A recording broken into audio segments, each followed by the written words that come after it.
Welcome to the 2019 Goodwood Festival of Speed. It's an amazing day, the sun's out, not a cloud in the sky, and I'm surrounded by kind of road racing royalty really. There's everything here, cars, bikes, world champions, incredible racers. It's a fantastic event, and I'm here as a guest of Honda to celebrate 60 years of racing. Everything from RC142 that raced at the TT in 1959, all the way up to last year's 2018 MotoGP winning RC213. I'm lucky enough to get behind the scenes access, so I'm off to go and take a look. So in mechanical terms, I'm surrounded by the icons of Honda racing really. We've got the Formula 1 car down here, we've got the 213 MotoGP racer there, RC142, and this, the Honda NSR500. That's the bike that we're here to talk about today, and it feels fitting really that we bring in the main man, Mr. NSR, Mr. Mick Doohan. Let's go and have a chat with him, see what he thinks of this ridiculous machine. So Mick, as I said, we're here celebrating 60 years of Honda racing at the Goodwood Festival of Speed, a brilliant event for fans and indeed for racers and champions like yourself. How does it feel walking through the crowds now? Does it compare to anything like when you were in leathers back in the day when you were racing in the 90s, cutting through the crowd? Does everybody want a piece of Mick Doohan? How does it feel to be here? Yeah, look, yes and no. It's a great celebration of motorsport, this Goodwood Festival of Speed, so it's fantastic that Honda have come here to celebrate their 60th anniversary, you know, of competition, which started in the UK in June, 1959. So great to be here. A completely different environment than a race weekend. So a different mindset as well. Well, for me, there's no pressure whatsoever. But equally, there's some elderly people here who remember me back in the day. So it's lovely to see so many enthusiasts out here, and I'm here and love to continue to meet as many as I can while I'm here for the weekend. So Mick, my first question is, it's like a picture round. It's not a selfie of you and I. It's just a quick look back at what people think is your riding style, which is iconic Mick Doohan, which evolved with the NSR. But this picture here, I think, is you back when you were a teenager, maybe 18 or 19, racing in Australia on a 500. But that's clearly the Mick Doohan style. That's right. There was a production 500. Is it a Hub 300 race or something? It was a 3-hour race, I think it was. We could, to be honest, I don't know. But I mean, it's a long time ago. But the production bikes, especially back then on production tyres, you just get the thing and get it out, but they were a lot of fun, and if anything, taught you a lot how to ride. But I think that evolved, my style evolved from the many years of doing dirt track. And in Australia, unlike the US where it's just predominantly just a left-hander, we're on oil tracks and going left-right, so it's almost like a road course, but on a dirt circuit. So always looking for grip at the front. So you're just flicking the bike between you like this. So for me, it's a natural, left more than rights, because there were predominantly more lefts than there were right. But so I'm a little bit more natural road racer on the right than I am on the left. But it's more just to put the down. But equally, my lower half of my body was quite low compared to others who'd put the top half of their body off. So my centre of gravity was quite low, and the top half of my body was over. Up and away from it. How do you feel when you're watching the guys now? Marquez, with the style that he's got, is obviously drastically different. But do you think he's essentially looking for the same thing, that front end grip? Well, absolutely, and everything evolves. So suspension, tyre grip, side grip, is an important factor for the way they ride these days. Back in, even when I stopped, the bikes were getting a little bit more docile for the way the power delivery was, and the side grip. So when you're on your maximum lean, you had more grip. So whereas the olden times, where you didn't really have that side grip, so you'd have to get it in and then put it on its side real quick, turn it and get it out. So so I think just the way they ride now with the longer, higher corner speeds and longer accentuated turns compared to what we were doing, I think that's the way they seem to be riding, and essentially they're learning that craft from a young age, especially the Spanish and the Italian, riding those little mini moto things. Do you think there's an evolution of rider that's grown up with traction control now that's giving them a different approach to what the throttle does? Well, yes and no. It's still, at the end of the day, I think the good guys are always going to be the good guys. In a qualifying lap, this seems to work for them. For some of the guys who perhaps don't have the same feel as somebody like a Marquez or a Rossi, etc. But without a doubt, it helps open the throttle on maximum lean. You don't really have to think about it unless, and to be honest, you see when the traction control has a bit of a blip or the computer has a malfunction, you see the guys go sky high they do. So it's one of those things you got to get confident enough to be able to use it.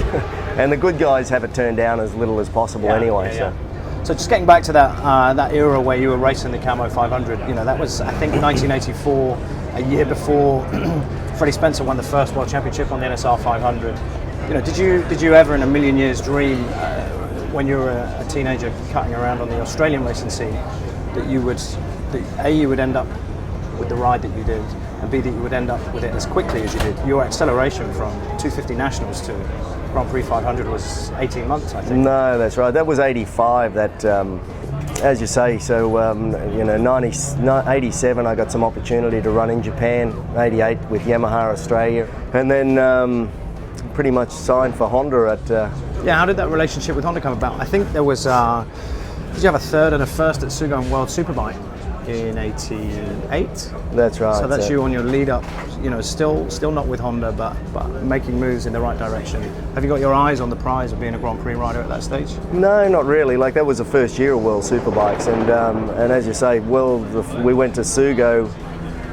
Well, we being the team, Australian team, went up there with our bikes essentially, and my teammate and I were both quite competitive, and straight up I got, I think the first race something happened, and then I got into the lead, and it was raining I think, and then I crashed, picked it back up, got back into third again and crashed again, and that was it for that. And then the next one I did win. So it wasn't really until then the next round was, the next or the following round after that was in Australia, and I won both of those races as well. And I think the Honda guys had come to Australia. I got a call in between those two races from Wayne Gardner, in fact, seeing if I'd be interested to join Honda. And sure, and then the Honda guys come to Australia, seen that race in Sydney, and then come and met with us. But it wasn't until I went to Japan. I was up there doing a race at Mount Fuji with Yamaha. But I went to the factory before, went to the HRC headquarters back then in the lead up to that race, and then we ended up signing a deal in the van at Mount Fuji that year. So Mick, I think 97 you're back to a screamer NSR500. My research and my feeling on all of the NSRs that you've ridden was that was probably your best NSR. Would that be right? Which, if you could choose of all of the different versions that you rode the best year? So certainly that had the most success of all the NSRs. Yeah. It was a good combination. You know, that I went to back to what was the Screamer or the different firing order. Mainly due to everyone was on a Honda. You know, so you know, the whole field almost was on Honda. Honda were giving out. And again, going back a few steps, saying that you know, I need a balance of power. Pretty much, there was a lot of people with a similar power, you know, getting all my information, all my data, everything. So I needed a bit of a point of difference. So I only rode that to make a little bit of a point of difference. Plus, the electronics, you know, Honda had tamed the Screamer to a degree, being able to make it ride a little bit easier. Equally, when I rode it, again, lap time was very similar. The horsepower is exactly the same. And so then the other guys wanted to try it, and the other guys would try it and fire themselves down the road. So then I knew they were a bit scared of it. So then I knew that that's a one for me, because it's just the mental game you play. But it was a good bike. 92 was a great bike, but you know, I had the accident and screwed up the championship there. So you know, between those two were probably good. 98, the bike then went fully unleaded fuel, and it decreased the power quite substantially. And that was when again, going back a bit, that's when the start of becoming a big 250, because it had less power. Yeah. So you'd be on your side a lot more. You could open the power a little. Yeah. So it become like riding a 250 almost. So Mick, just a question now about the hindsight that you can offer yourself, looking back at the career that you had. You know, here we are in 2019 at the Goodwood Festival of Speed, celebrating 60 years of Honda racing. Of which you are intrinsically and you know, undoubtedly part of the foundations of the success that they've had. Apparently you used to drive around in a Holden Ute with a German Shepherd. Did you have a dog that you used to go racing with or something? Well, I don't know. In the early days in Australia, yeah. So do you, looking back now, Have you lived the career that guy that was driving around in his pickup truck with his dog dreamt of having? Was it anything like the daydreams that you used to have? I think like a lot of young guys and girls, you don't really know. You just try your best. Opportunity comes and you've got to make the most of it. I was never afraid to give it a try. Equally, I was lucky enough that every time I got an opportunity, I was able to make the most of it. Luck went my way, if you like to say that. But running around in an old beat-up Holden Ute or Holden pickup, as you guys probably know them as, at a General Motors sort of weird-looking car. It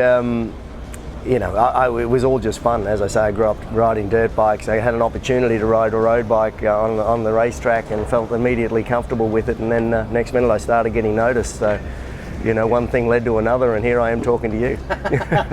I think just the last thing that I want to do as a complete fanboy is shake your hand again and say, all those World Championships, all those podiums, the work that you did with this bike, I think, has shaped every single guy here that's a motorbike fan. They're here because of the work that you and NSR500 did. So thanks very much. Well, thank you. No, a lot of it has to do with Honda and the commitment and the dedication of the team behind me, because they believed in what we felt, we being myself and my direct team felt that we could achieve, and I think that legacy from there on in has stayed with Honda and some of the key people, and it's about winning. You see some of the other manufacturers are more up and down, and they get a little bit overconfidence when they're doing well, and then they drop off. Honda's always pushing, so a lot to be said for that. Thanks very much, Mick. So that's it. I've had an amazing time here with Honda. In 15 years of being a motorcycle journalist, it never gets old being that guy that's lucky enough to step over the barrier and spend time, in close quarters with these bikes. That's why you'll probably see in the video, I keep just having a little cheeky touch of everything. It's such a ridiculous privilege to get to spend time with guys like Mick Doohan as well. I hope you've enjoyed the feature, and I hope you'll take the chance while you're here at the engine room to take a look around at the other content that's here on the website. There's everything from power products to the two-wheeled stuff, four-wheel stuff, production and racing.